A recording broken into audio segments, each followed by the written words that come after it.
Hello everybody, Big Seven here, back for some more AFL Supercoach content. I scored 24.51 this week, which is about 170 odd worse than how I would hope to be scoring at this point of the season. But yeah, it hasn't been a great one. Lost about 3,000 ranks. No intro once again. I don't think I'll be doing any intros for like the player video montage intros for the rest of the year. The team doesn't deserve it. The rank doesn't deserve it. Maybe if enough people cry about it, I'll bring them back. But yeah, sitting at 17k, this is a disaster year. Made one trade in the end, which was bringing in Rowan Marshall for Anderson. I did flag that in last video. I was on and off about Marshall pretty much all week. Going into Thursday, I saw the Ross Lyon press conference, and he said that the medicos thought TDK was 3 to 4 weeks away. I thought, do I really want to bring Marshall in for like a little bit of a sugar hit, and then he might not be good for the rest of the year? And then teams came out. I was like, yeah, I'm happy to stick without Marshall. I'll just go with coming as the 23rd. And then Riley Thilthorpe was laid out, and I was just like, I don't want to have to put Liam Henry on field. I'm just going to pull the trigger on the trade, and that way we've got 22 this week plus coming, and ended up being a good trade in, 133 from Marshall. Vice captain was Jackson, who was a disappointing 94 against the Giants. So I was tossing up between Dacos and Sheasel, and I don't know why I just didn't want to. I just had a bad feeling about Dacos, and looked at the scores at 3/4 time, and I was just like, oh yeah, that's a great bad feeling that I had. But in the end, he only goes 133, and Sheasel, who again I only looked at the scores for that game, and he was on like 40 odd at halftime, and I was like, well, just sums up the year, and he had an amazing second half. So yeah, happy to nail the captaincy, but yeah, the rest of the team, it's not in great shape. Lost Whitfield before half time, and still scored 68 and a half, so we'll take that. Euland's been an inspired trade-in. Brayshaw back down to earth. Freo lost, so maybe he has an excuse there. Cripps 95 isn't amazing. Matt Rowell, I think there's something wrong with him. 72. This is not Brownlow Matt Rowell. So this hasn't been great. Sherry is a disaster in the ruck 3 position. Should have Max Gorn there, but there's no way of fixing that. And yeah, the team is just just missing too much high-end talent. And there's a few guys that are trying to carry us, but they're mostly highly owned. It was good to get Marshall in the end, though. I haven't looked at popular trade-ins for this week, but I think he would be up there. And yeah, hopefully Thilthorpe comes back this week, because we are going to need him. Lachie Whitfield is going to miss at least this week, but it sounds like he's going to be back for the week after, so it's a 1 weeker. I'll go through my trade plans in a bit, but there is I'm definitely not trading Whitfield. It's just how am I going to cover him. So before I go through my trade plans, let's take a look at the popular trade-ins and trade-outs, and see what some good coaches are doing before I go through my own trades. Franco, 99k. Yeah, sure. Anyone 99k and playing is worth a trade-in if you need to go down to someone. I think he scored alright as well, like a 80-odd on debut. So it doesn't matter that he's not on the bubble. You can get him this week for sure. Same with Mraz. I think he got robbed of Rising Star nomination, to be honest. I know Zeke had like 30-odd touches, like a lot of, I think it was like 16 marks as well.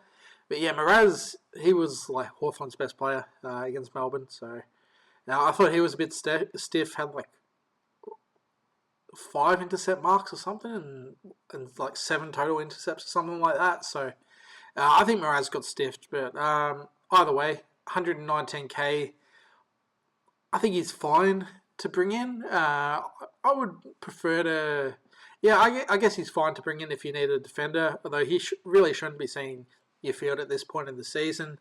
And I wouldn't really feel comfortable using him as a Whitfield cover, but hopefully continues to do well. NAS 615, it's so expensive. If you can afford it, then sure. But it's just such an expensive price to pay. But yeah, well done to those that have Nas because I would love to have him in the side. Rowan Marshall, I think this is a difficult decision because yeah, he's 433k. He's definitely undervalued for the next few games. But when does TDK come back? Have St Kilda updated their injury list? No, 7 days ago. I'll just check the AFL website as well in case it's been updated there, but I don't think it would have if the club hasn't. No. So, yeah, like I said earlier in the video, like the timeline that Ross Lyon flagged on Thursday last week was 3 to 4 weeks, so that's now 2 to 3 weeks. Do you really want Marshall for that limited period? I mean, you probably, if you are picking him, have to pick him for the rest of the year. And so you're picking him for a bunch of good games and then probably a few bad games towards the end. So, I mean, there is a world where it's just like Marshall does so well as the sole rock that TDK comes back and plays forward, I guess. But yeah, I don't know. You're really going to be paying 1.7 million for, or whatever they're paying TDK for him to sit in the forward line where he's not good. So I'm not sure how that Marshall TDK split looks for the rest of the year once they're both back and fit. But yeah, Marshall, he'll definitely be good for the next 2 to 3 weeks until TDK is back. It's just what happens after that. Can you afford to move him on later on, or do you just need a forward for 430k and like he's the best available even with the bad stuff? So it's going to be a team by team decision. I'm happy to have Marshall, but I'm aware that this pick can go wrong once TDK comes back. Bailey Smith, fine pick at 580k. Would like him a bit cheaper, but at this point of the year, it's just if you've got the money, you're spending it. What are you saving it for?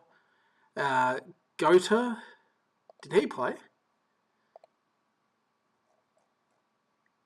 He's played 2 games, so right. Well, yeah, I haven't watched North, so would I prefer him or Mraz?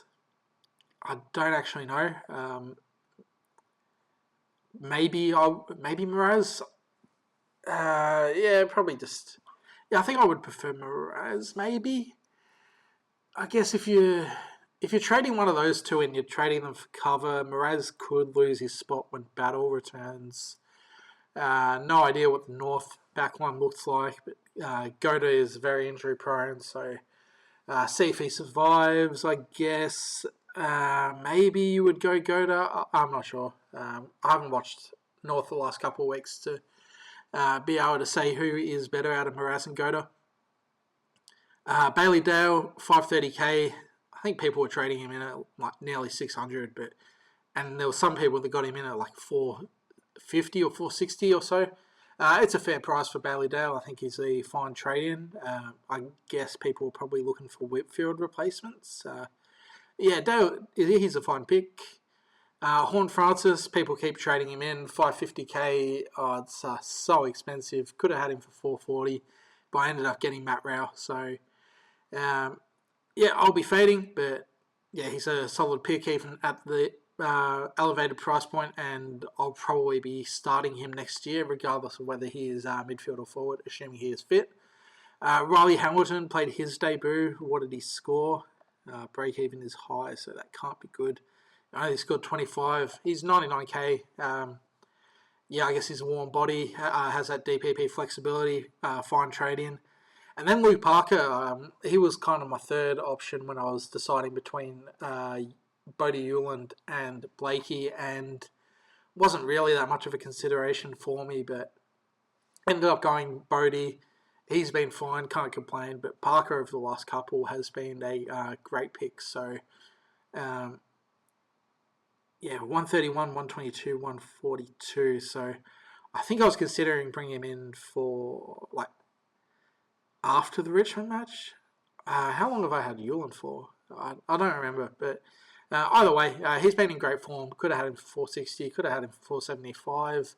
And yeah, it's that point of the year where it's like if you've got the money, spend it. I think Parker is close enough to top 6 if he isn't top 6. So, yeah, Parker, good trade in. Players to trade out coming. He has a break even of 66 now. I will be trading him in this week. That cash in kind of unexpectedly. Like it was going around like the 30s and 40s at one point, around the 60s, and then a couple of spike games to make that extra 60 odd K. That will be appreciated. Thank you, King, but you are gone. Dirksen, he can be traded out.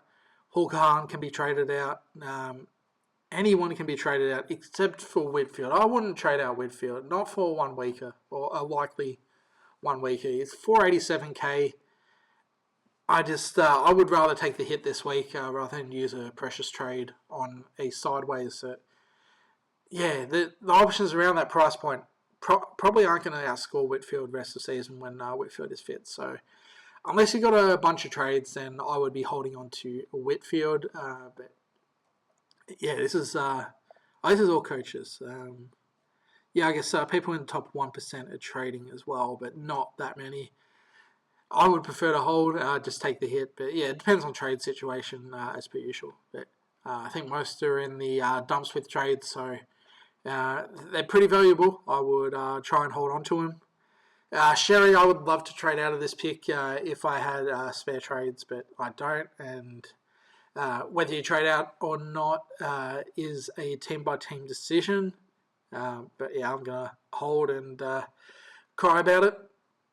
Ison, 190k. I guess if you really need to squeeze a bit of money out, then go and do it. But yeah, you're not squeezing that much out.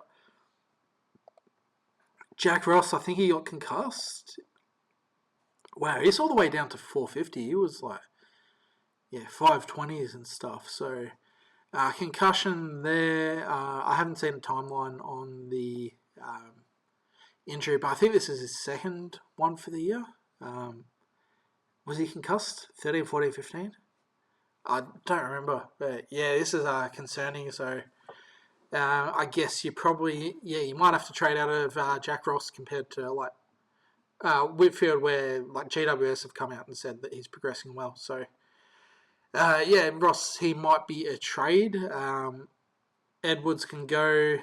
Darcy Cameron, this has been a flop of a pick, but yeah, he can go. Glad I didn't go there.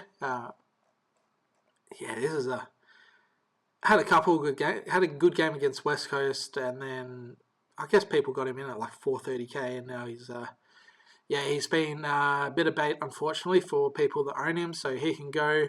And Lombard, he got to 320. When did I trade out of him? 280 or something? I think I traded out. Yeah, I traded out the week after the buy, so 290. So he made a bit of extra cash for those that have him. But yeah, like all rookies at this point of the year, they are expendable. So this is how my team's looking. So like a lot of other people, I have the Whitfield problem. And there's kind of 2 ways to approach it, I think, or at least in my scenario. Using a sideways trade on Whitfield is just not an option for me. Not for a 1 weeker, not for a guy that's around top 6 and 490k. So maybe if you had like 5 or 6 trades, then you could go down that path. But for me, not an option. So the first option is leave the team as is. Hawker Hana's cover. He's been scoring like 60s and 70s. Like I know the average is 74, but there's a spike game against Melbourne in there 96. The rest of it's been around 60s and 70s. So I'm not really that enthused by that option. My other option is getting in a 24th premium. So as the team is at the moment, got the 22 premiums on field plus Philthorpe to make 23. Grundy's technically on field through the loophole.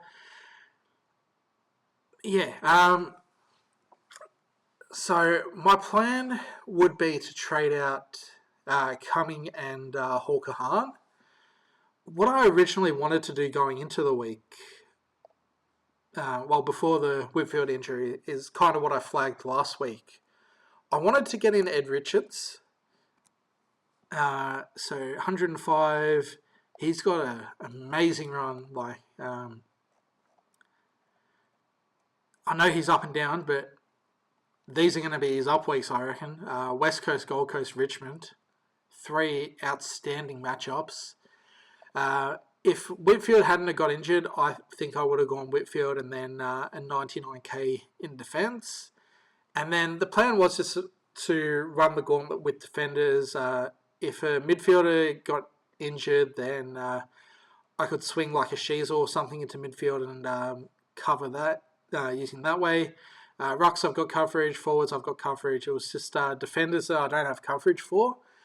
And so the plan was to go Richards and then someone 99k, but that leaves me without defender coverage unless Perez keeps playing, which I'm not sure, but that isn't really coverage either. So,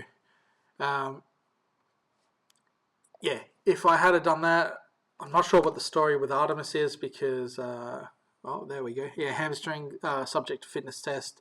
He didn't play VFL last week. I don't think there's any 99k defenders that are actually playing, but at this point of the year, I don't want to be covering premiums with, there's Puncher, 29. I don't want to be covering premiums with rookies, not unless absolutely necessary. So, with Whitfield missing this week, that means I have to get a defender in unless I really want to be greedy and play Perez and basically take that as a score that's going to drop out. But I've got too many bad players to be doing that. I got Rowell who can drop 60s and 70s. I've got Sanders who at least he scored a 90 this week, but he's capable of scoring 60s. As is Dilthorpe. Sherry scored, a 40 a few weeks ago? 43 against Fremantle. And I paid 680k for that. So, Sherry, he has ruined everything this year, unfortunately. But that's all right. Team was already in a bad enough spot, so it isn't entirely his fault. But is annoying to have. Anyway, circling back, I need to get a defender to get coverage. So if I look at the defender options, so I've got 600k there. I need to get someone cheap, so at best I've got 501k. We'll sort by price. Parker, I would be happy with this pick, but he's too expensive. Mills, I think, is fine. I'd be happy with that. I'd be happy with Dale. I've got to go into sub 500 category, so Roberts, I think I'm just short of. That only leaves me 97k. Miller injured. Wilmot I don't trust. Whitfield, obviously not trading into him. McCarthy don't trust. Sicily I don't mind as a pod. We only went 84 on the weekend. I don't mind him. I think he can do round about that 100 mark for the rest of the year. Richmond matchup will be good as well. Essendon may be good also. I think Sicily's alright. I always just get a bit worried about him though. You never know when he's just going to lose his temper and punch someone off the ball. And he's also has a bit of injury history, so I don't mind the Sicily pick. It's just it's not for me. I don't need to spend my Tuesday evenings listening to biomechanists talk about Sicily's tackling motion or whatever the hell that was. But Sicily not for me.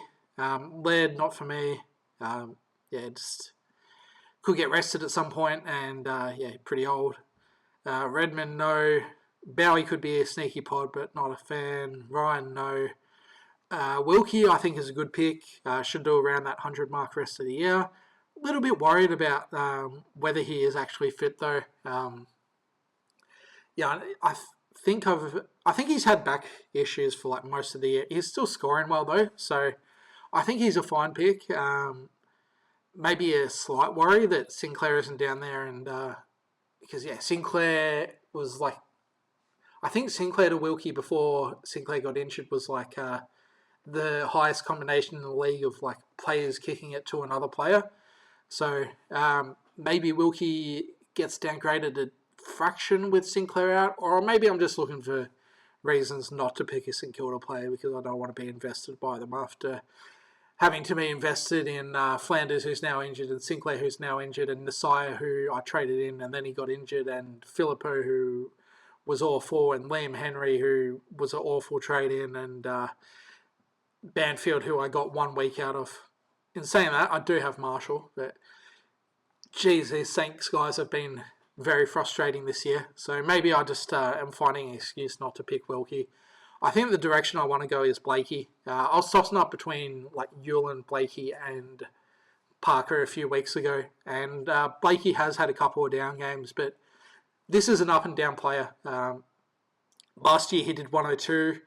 I think Brisbane's a tougher matchup. Last week I only did 84, but I think it was a high stoppage game, so I'm finding a few excuses for him, but the ceiling is there. 156 against Collingwood. I think the Saints matchup is alright later in the year, as is Essendon, although these short-term matchups probably aren't the greatest. But it's the Lizard. I think he can he can do well in bad matchups, I think. So I think that's the way I want to go. Is there anyone else? Like Dacos, Burne-Jones, Zorko. Are we at round 19 or round 18? We are at round 18, I'm pretty sure, because that was first week since the bye. So should be back next week, but yeah, too old, too injury prone. He can stick to dressing up in Lions costumes, so I'm not going to pick him. I don't think there's anyone else really. Yeah, Stewart, burnt people. What a surprise. Yeah, so I think Blakey's probably the one for me. I think Wilkie is fine as well. He would probably be like the backup option. And then if you want to go a pod, like maybe a Sicily, maybe a Bowie. I'm not too convinced about Bowie with Melbourne's game style, but has scored okay coming back from injury. Yeah, I'm pretty sure I'm going to be getting in Blakey. That leaves me 140k, and very annoyingly, I wanted to get a 99k loophole in defence mid, because then I can swing Max Holmes between midfield and defence when everyone is fit. But there's no one that's 99k that has that DPP. It's all 113, and yeah, 119k. So it's pretty much between Fincher and Carmichael. I didn't look at and see who had the better fixtures, but that's probably the way to do it. I'd assume that St Kilda are playing a lot of Saturday or Sunday night game, or Sunday day games or Saturday night games. So let's take a quick look at that actually. So this week it doesn't matter because Whitfield goes onto the bench. And Fincher goes there, and Sheasel goes into midfield, and Phil thought better play this week, and he gets to go on field. So that gets all my premiums on field. So this week doesn't matter. Next week, Saints play Thursday night, really? And then they play Sunday. So Dogs play Sunday and Sunday. Then Dogs play early. Saints play early as well, though. Then Dogs play there and Saints play there. Saints and Dogs play late. And 24 they haven't announced. So who is actually better for me out of Carmichael and Fincher? So this round doesn't matter. So Dog's better there. This one doesn't matter. This one's okay because they both play after Holmes. He's the only one that can swing between defence and midfield. So that one doesn't actually matter. That one, Saints is better, so it's one apiece, and then this one doesn't. So I'm probably just, yeah, it could go for either one, I guess. I was looking through Carmichael's VFL stats before, and he's been been getting around 15 to 25 disposals every week. So I thought, maybe he's a chance to come into the side. And then he only had 7 last week. It wasn't on an injury report. Is Fincher? I think I'd rather take a punt on someone that's a chance of playing. That's better numbers. 88 fantasy points, although that was round 13. So is he injured or just didn't play?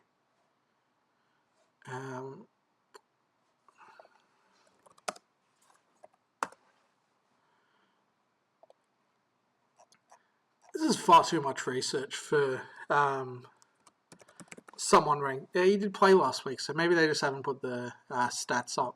It might have been a carryover in round 14, or they could have had a bye or something. Maybe they just haven't updated stats. But yeah, Fincher played last week. Carmichael played. Yeah, I'm not sure which way to go, to be honest. Probably just. Yeah, I don't know. I'll look into it a bit deeper and make a decision. But it really, it doesn't matter too much at this point of the year. Probably, yeah. I'll try and pick the one that actually has a chance of playing, just in case things go south and I do end up needing that cover. I remember it was 24, 23 or 24, where it was. I think it was 23. Where I decided to stack the bench with 99k players that weren't playing instead of Lawson Humphreys when he had his rookie year. And I could easily afford Humphreys, and I was just like, no, I'm going to stack it with 99ks, just in case. Yeah, it was 24. So I was like, yeah, I'm not going to need the cover, I'll be right.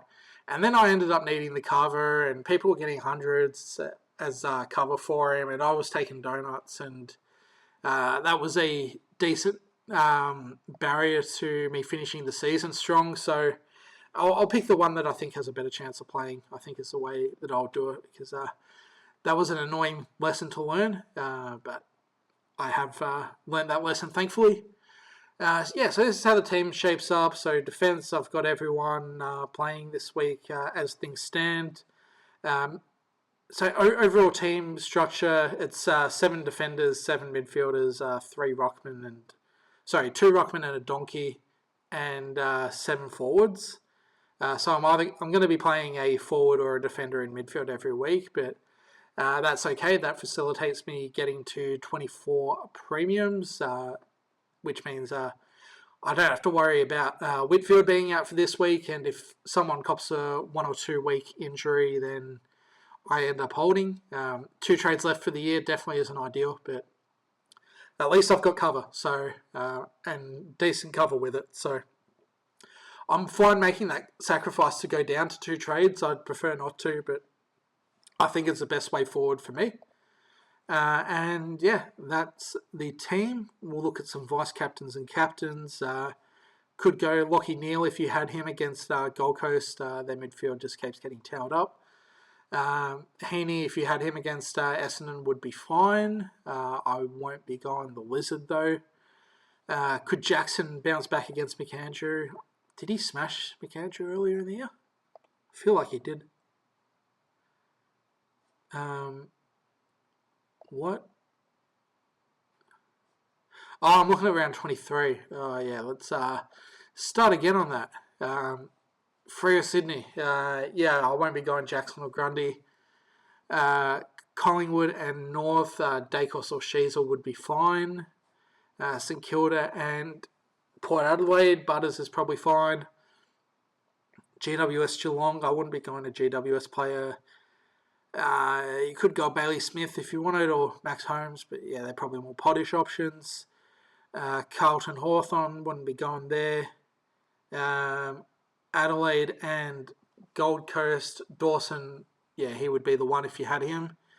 Bont against West Coast, yeah, I think I would go there. Richmond, Melbourne. Oh, this is going to be painful as a Gawn non-owner. But yeah, Gawn should dominate. Although, could Melbourne bring in Heath again and manage Gawn's minutes again in a softer matchup? He is praying as a non-owner, but yeah, Gawn as a solo rock against Richmond. That will be painful as a non-owner. And then Brisbane against Essendon. If you had Neil, then sure, but I don't think there's anyone else. So I basically got to the end of that. I wanted Bont as my standout option. If I had, I reckon I would go, like, if I had every player in the competition, I would go like Dawson into Gawn. But I don't have Dawson or Gawn, so I think Bont will be solid. Off at 80 last week, hopefully bounce back. And then the vice captain, Sheasel's form is ridiculous. No real reason to fade him other than I got 180 out of him last week, and that 3-round average 170, and then 5-round average 147. Yeah, I'll probably just stick with Sheasel and hope the form carries through. That's a ridiculous average. That's like Gary Ablett Jr. numbers. So, yeah, I think I'll do that. Sheasel into Bont. I reckon I would go Dawson or Gawn if I had them. But the way Sheasel's playing, not a bad backup. So, anything else to do? I guess I can emergency Henry, and if he scores like a 90, I can like put Thilthorpe on the bench. What else can I do? GWS play early, so we'll see if Perez plays, but we'll emergency Clark, I guess. And if Clark goes like 50, then I swing the hammer and put Perez on field for Whitfield. And that also gives me a loophole, although I've got Kalani Watt, so loophole doesn't matter. But yeah, Clark, he can get the emergency. He's had 2 okay games in a row, so he's due for a bad one. What about midfield line? I wouldn't be comfortable fielding like Ison or Fitzgerald unless someone gets injured on 20. So I could. Oh no, I've got to use Fincher anyway to take that loophole. So it's going to be useless doing it there unless who plays early? Dacos, Brayshaw. Yeah, let's chuck Brayshaw. Maybe he hops like a Jordan tag or something. Or maybe he gets injured, but let's just do it like this for now. And yeah, if Brayshaw does extremely poorly, then I'd throw do something with Fitzgerald. But yeah, it's probably not worth it. This is probably like a 2% chance injury coverage. Like, yeah, it's probably not even gaining that much anyway. But yeah, it's good to do regardless. Good practice, just in case. You never know what's going to happen, both in the AFL world or in Supercoach land or player performances. So hopefully can have a better score this week, and hopefully everyone else is doing well. So both in Supercoach and in life in general. So that's a shocking projected. It's about 540 unders, but yeah, I guess I'm doing all this loophole bullshit. So anyway, that's enough yapping from me. As per usual, thanks very much for watching, and I'll catch you for the next video.